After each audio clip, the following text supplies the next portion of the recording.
Muy buenas a todos. En esta oportunidad mi grupo y yo vamos a exponer sobre el ciclo biogeoquímico. Venimos en representación del Instituto Pedagógico Sagrado Corazón de Jesús de Educación Física, tercer ciclo. Bueno, ¿qué es un ciclo biogeoquímico? El ciclo biogeoquímico hace alusión a un conjunto de fenómenos o acontecimientos que se repiten de manera periódica y constante, siguiendo un orden cronológico determinado. Los ciclos biogeoquímicos son aquellos recorridos que realizan los elementos químicos que transcurren de forma secuencial entre el medio exterior hasta los organismos vivos y de esto nuevamente al entorno, es decir, involucran tanto la parte abiótica como biótica del globo. Importancia de los ciclos biogeoquímicos. En la naturaleza hay recursos que son limitados, por lo que éstas deben ser recicladas para evitar que se agoten y desaparezcan la vida en la Tierra.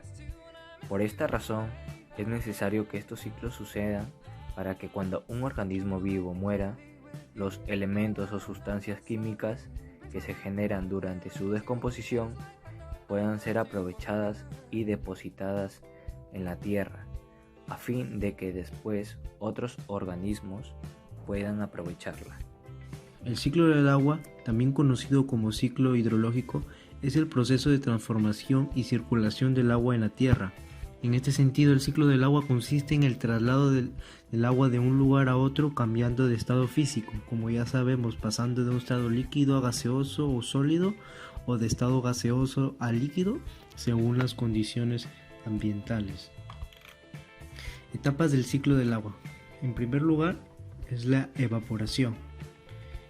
¿En qué consiste la evaporación? Consiste cuando el sol calienta la superficie de las aguas de los ríos, lagos, lagunas, mares y océanos. Entonces se transforma en vapor y sube a la atmósfera, donde obtendrá lugar a la siguiente fase, la fase 2, que sería la condensación. ¿En qué consiste la condensación? Durante esta fase, el vapor del agua que ha subido a la atmósfera, gracias a la evaporación, se concentra en gotas que formarán nubes y neblina. Una vez allí, el agua pasará a su estado líquido nuevamente, lo que nos lleva al próximo paso, que es la precipitación. ¿En qué consiste la precipitación?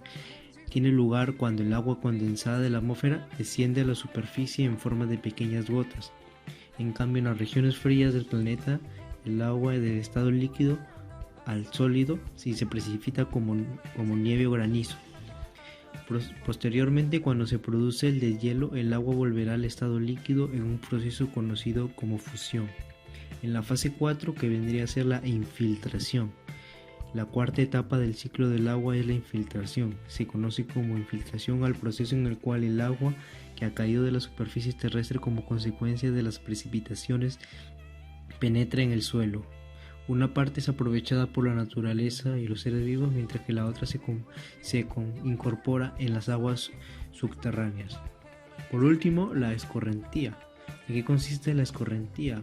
Comprende el desplazamiento del agua a través de la superficie gracias a los declives y accidentes del terreno, para entrar de nuevo en los ríos, lagos, lagunas y mares y océanos, lo que constituye la vuelta del inicio del ciclo. Y para aclarar, la escorrentía es el principal agente geológico de erosión y transporte de sedimentos. El ciclo del nitrógeno.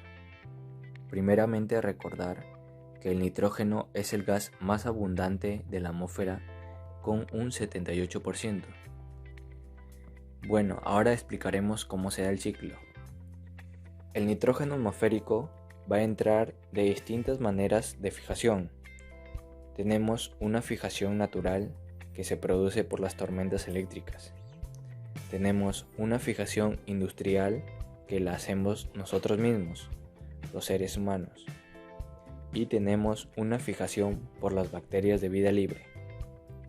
Bueno, estas tres fijaciones, como son los de las tormentas eléctricas, las industrias y las bacterias de vida libre, terminan como resultado que el nitrógeno fijado en forma de amoníaco por acción de las bacterias nitrificantes, el amoníaco es transformado en nitratos, por la cual son absorbidas por las plantas.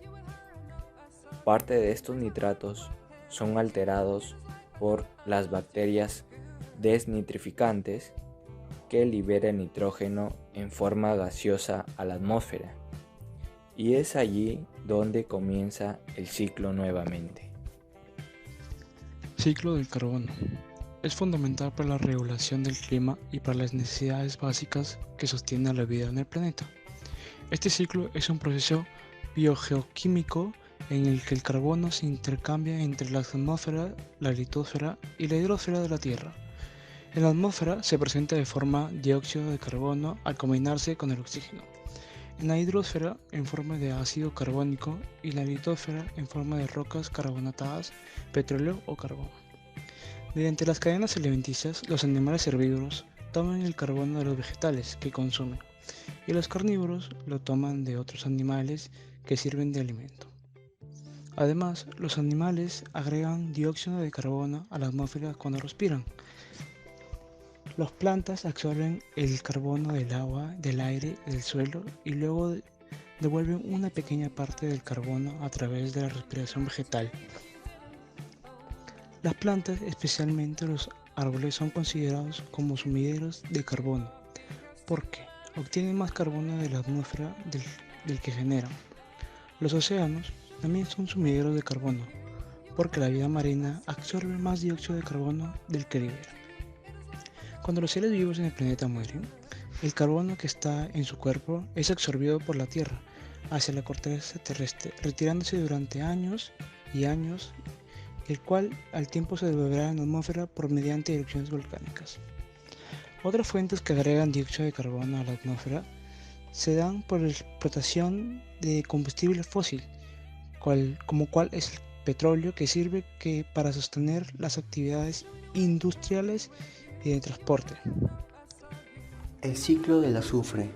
Este ciclo biogeoquímico es considerado como uno de los más complejos, porque el azufre durante este proceso debe pasar por diferentes estados de oxidación cuando se combina con el oxígeno. En este ciclo, el azufre se incorpora en los vegetales para poder llegar a los consumidores primarios y por otra parte puede llegar a la atmósfera como dióxido del azufre y al agua una vez que se ha formado el ácido sulfúrico que produce la lluvia. En esta imagen vamos a explicar cómo se produce el ciclo del azufre. Las plantas utilizan el azufre para realizar sus funciones vitales, pero solo cuando ésta se encuentra en forma de sulfato.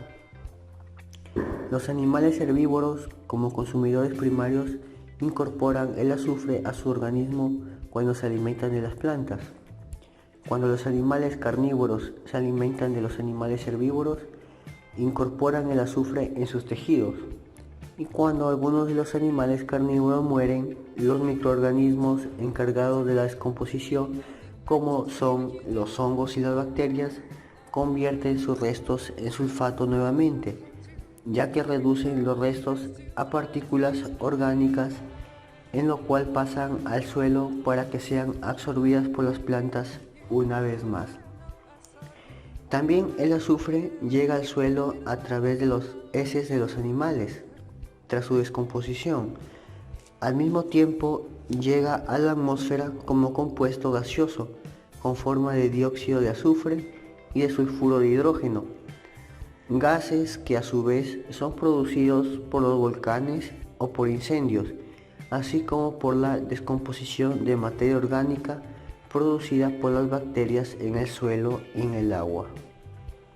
El ciclo del oxígeno representa el proceso y las reacciones por las que pasa este elemento para poder circular en la atmósfera de la Tierra, en un ciclo complejo porque es un elemento que es utilizado y liberado por los seres vivos a través de procesos químicos, en lo cual a través de esta imagen explicaremos cómo se da este ciclo del oxígeno.